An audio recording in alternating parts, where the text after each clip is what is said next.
எல்லாருக்கும் வணக்கம். இன்று மாநில அரசு சமர்ப்பித்துள்ள ஆண்டு நிதிநிலை அறிக்கையில் தமிழகத்து மக்கள் சந்திக்கக்கூடிய பிரச்சனைகளை தீர்ப்பதற்கு எந்த உருப்படியான தீர்வும் இல்லை. கடந்த ஆண்டு மாநில அரசுக்கு 2,52,000 கோடி கடன் இருந்ததாக அரசு தெரிவித்தது. நடப்பாண்டில் மாநில அரசினுடைய கடன் 3,16,000 உயர்ந்திருக்கிறது. நிதி பற்றாக்குறை 41,977 கோடி. ஒரு கடுமையான நிதி நெருக்கடியை சந்திக்கக்கூடிய மாநில அரசு இந்த நிதி நெருக்கடியை எப்படி சமாளிக்க போகிறது, மக்கள் சந்திக்கக்கூடிய பிரச்சனைகளுக்கு எப்படி தீர்வு காண போகிறது என்பது சம்பந்தமாக பட்ஜெட்டில் உருப்படியான ஆலோசனைகள், திட்டங்கள் என்பது இல்லை. வறட்சியால் பாதிக்கப்பட்ட தமிழகத்தில் வருமானமின்றி வாழ்வாதாரமின்றி வாடக்கூடிய மக்களுக்கு ஆறுதலாக உதவியாக இருப்பது என்பது பொது விநியோக முறை ரேஷன் கடைகள். ஆனால் மாநில அரசாங்கம் பட்ஜெட்டில் ஒதுக்கி இருக்கக்கூடிய தொகை என்பது போதுமானதல்ல, சரியானதல்ல. உதாரணமாக கடந்த ஆண்டு பொது விநியோக முறைக்கு மாநில அரசு ஒதுக்கிய தொகை என்பது 5,300 கோடி.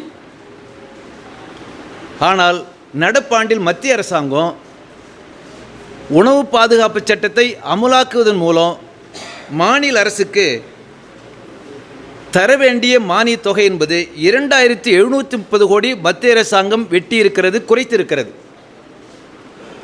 மத்திய அரசாங்கம் 2,730 கோடி மாநிலத்துக்கு அளிக்க வேண்டிய மானியத்தை குறைத்திருக்கின்ற போது கடந்த ஆண்டு 5,300 கோடி ஒதுக்கிய மாநில அரசு இவ்வாண்டு 5,500 கோடி ஒதுக்குகிற போது இது போதுமானதல்ல.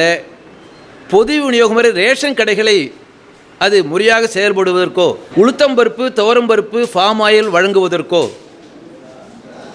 அல்லது முறையாக அரிசி மற்றும் விநியோகம் செய்வதற்கோ பயன்படாது. ஒட்டுமொத்தமாக பொது விநியோக முறை கடுமையாக பாதிக்கும். கடந்த ஆண்டு 5,300 கோடி ஒதுக்கி இவ்வாண்டு 5,500 கோடி என்பது மத்திய அரசாங்கம் மானியத்தை குறைத்திருக்கின்ற பின்னணியில் இது பொது விநியோக முறைக்கு மாநில அரசாங்கம் ஒதுக்கக்கூடிய தொகை என்பது போதுமானதல்ல. இது ஏமாற்றம் அளிக்கும்.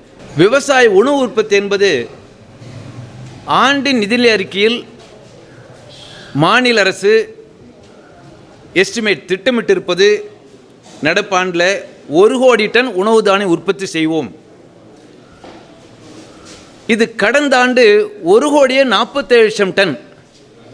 ஆனால் இந்த ஆண்டு 1 கோடி டன் வருகிற போது ஒரு 1/3 பங்கு உணவு உற்பத்தி மாநில அரசாங்கம் இலக்கை குறைச்சிருக்கு. ஆனால் வறட்சியால் பாதிக்கப்பட்டிருக்கு. அப்போ வறட்சியால் பாதிக்கப்பட்ட மாநிலத்தில் விவசாயிகளுக்கு உரிய நிவாரணம் அளிக்கவோ அல்லது அவர்கள் விவசாயிகள் பெற்றக்கூடிய சாகுபடி கடனை ரத்து செய்வதற்கோ மாநில அரசாங்கம் எந்த திட்டத்தையும் பட்ஜெட்டில் அறிவிக்கலை. வறட்சியால் பாதிக்கப்படும் விவசாயிகள் மட்டுமல்ல, கால்நடை பாதித்திருக்கிறது. அந்த கால்நடை துறைக்கான ஒதுக்கீடு என்பது போதுமானதல்ல. அடுத்து அரசு போக்குவரத்து துறை. அரசு போக்குவரத்து துறையில் இந்த ஆண்டு மாநில அரசு பட்ஜெட்டில் ஒதுக்கி இருப்பது என்பது 2,192 கோடி.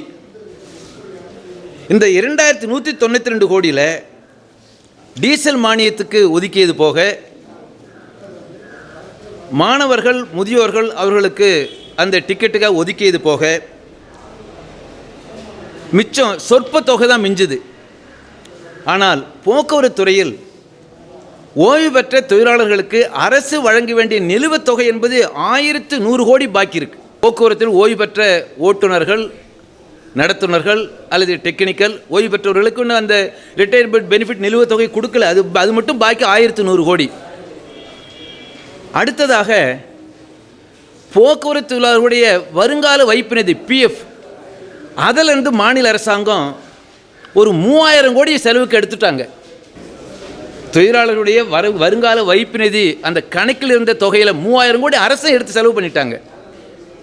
அப்போ கிட்டத்தட்ட ஓய்வு பெற்ற தொழிலாளர்களுக்கு வழங்க வேண்டிய 1,100 கோடி நிலுவைத் தொகையும் அவருடைய வருங்கால வைப்பிலிருந்து அரசு எடுத்து செலவு செய்ய 3,000 கோடி 4,100 கோடி வருதுன்னு சொன்னால் அதற்கான எந்த ஒதுக்கீடும் பட்ஜெட்டில் இல்லை.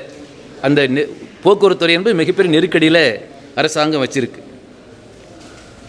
அதே போல் சுகாதாரத்துறை வருகிற போது குடிநீர், சுகாதாரத்துறை, அதுக்கு நிதி ஒதுக்கீடு என்பது போதுமானதில்லை.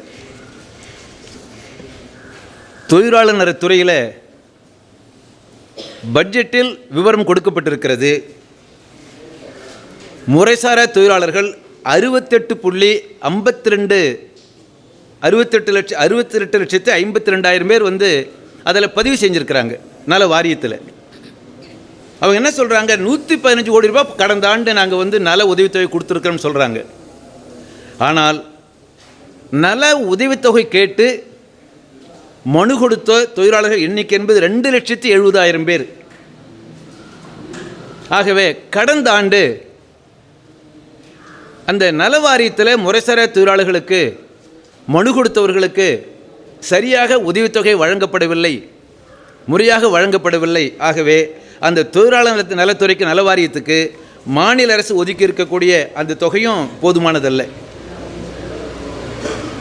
உலக முதலீட்டாளர்கள் மாநாட்டுக்கு 100 கோடி ரூபாய் செலவு செஞ்சு அந்நிய முதலீட்டை ஈர்ப்பதற்கான நிகழ்ச்சியை மாநில அரசாங்கம் நடத்தினாங்க. ஆனால் இன்னைக்கு மாநிலத்தில் இருக்கக்கூடிய வேலைவாய்ப்பு அலுவலகத்தில் வேலை கேட்டு பதிவு செய்தோர் எண்ணிக்கை என்பது 80 லட்சம் பேர்.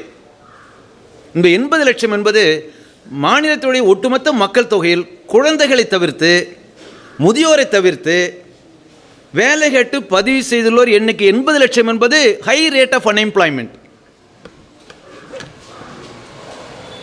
ஆகவே வேலைவாய்ப்பு உருவாக்குவதற்கான எந்த திட்டமும் இல்லை. பள்ளி கல்வித்துறையில் விவரத்தை மறைச்சிருக்கிறாங்க பட்ஜெட்டில். அரசு பள்ளிகளில் மாணவர்கள் எண்ணிக்கை குறைந்து தனியார் பள்ளிகள் மாணவர்கள் எண்ணிக்கை என்பது கடந்த பல ஆண்டு காலமாக அதிகரிச்சிட்டு வருது.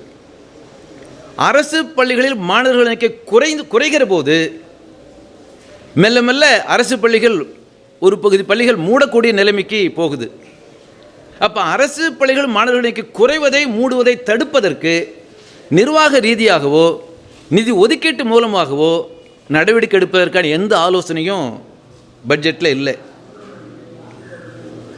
குறிப்பாக தொழில் வளர்ச்சி பற்றி சொல்லுகிற போது மதுரை தூத்துக்குடி காரிடார் தொழில் வழித்தடம் போன அறிக்கையில் சொன்னாங்க. அதில் எந்தவித முன்னேற்றமும், இன்வெஸ்ட்மெண்ட்டும் மற்ற எந்த நடவடிக்கை எடுக்கலை. மீண்டும் எப்படி ஒன்று சொல்லியிருக்காங்கன்னு அதுக்கு சரி உருப்படியான ஆலோசனை திட்டம் இல்லை. ஒட்டுமொத்தமாக மத்திய அரசாங்கத்தினுடைய பண மதிப்பீட்டு நடவடிக்கையினால் சிறு குறு தொழில்கள் கடுமையான பாதிப்புக்குள்ளாயிருக்கு. அப்போ சிறு குறு தொழிலை ஊக்குவிப்பதற்கான ஒரு திட்டம் பட்ஜெட்டில் இல்லை. அதற்காக ஒதுக்கி இருக்கக்கூடிய 532 கோடி நிதி ஒதுக்கீடு என்பது போதுமானதல்ல. அடுத்து அனைத்து இந்திய அண்ணா திராவிட முன்னேற்ற கழகம் 2016ஆம் ஆண்டு தேர்தலை சந்தித்த போது அரசுகள் ஆசிரியர்களுக்கு வழங்கப்பட்டு வந்த, ஓய்வு பெற்றோர் வழங்கப்பட்டு வந்த அந்த பென்ஷன் திட்டத்தை, புதிய திட்டத்தை ரத்து செய்து பழைய திட்டத்தை அமுலாக்குவது குறித்து பரிசீலிப்பதற்காக ஒரு குழு அமைச்சாங்க. ஐஏஎஸ் அதிகாரி சாந்தஷீலா நாயர் தலைமையில் குழு அமைச்சாங்க. அவங்க வேலையை ராஜினாமா பண்ணிட்டு போயிட்டாங்க. இந்த பட்ஜெட்டில் இந்த பழைய பென்ஷன் திட்டத்தை அமுலாக்குவது, புதிய திட்டத்தை ரத்து செய்வது, இது குறித்து பரிசீலிப்பதற்கான கமிட்டி அமைப்போம் என்று அதிமுக தேர்தல் அறிக்கையை சொல்லியிருந்தாங்க. இந்த பட்ஜெட்டில் அதை பற்றி ஒரு வார்த்தை கூட இல்லை. மொத்தத்தில் எடப்பாடி பழனிசாமி தலைமையிலான அரசு சமர்ப்பித்திருக்கூடிய இந்த நிதிநிலை அறிக்கையில் தமிழகத்தில் பொருளாதார வளர்ச்சிக்கோ, கடுமையாக பாதிக்கப்பட்டுள்ள மக்களுடைய வாழ்வாதார பிரச்சனைகளை தீர்வு காண்பதற்கோ எந்த திட்டமும் சரியான ஆலோசனையும் நிதிநிலை அறிக்கையில் இல்லை என்பது தான் மார்க்சிஸ்ட் கம்யூனிஸ்ட் கட்சியின் சார்பாக நாங்கள் சுட்டிக்காட்ட விரும்புகிறோம். மாநில அரசு ஏன் கடன் சுமை அதிகரிச்சிருக்கு, அந்த கடன் சுமை தீர்ப்பதற்கு என்ன வழி, என்ன ஆலோசனை, விவசாய வளர்ச்சிக்கு, தொழில் வளர்ச்சிக்கு, வேலையின்மை போக்குவதற்கான அப்படிப்பட்ட எந்த ஆலோசனையும் காரணங்களையும் முழுமையாக சரியாக நிதிநிலை அறிக்கையில் கொடுக்கல.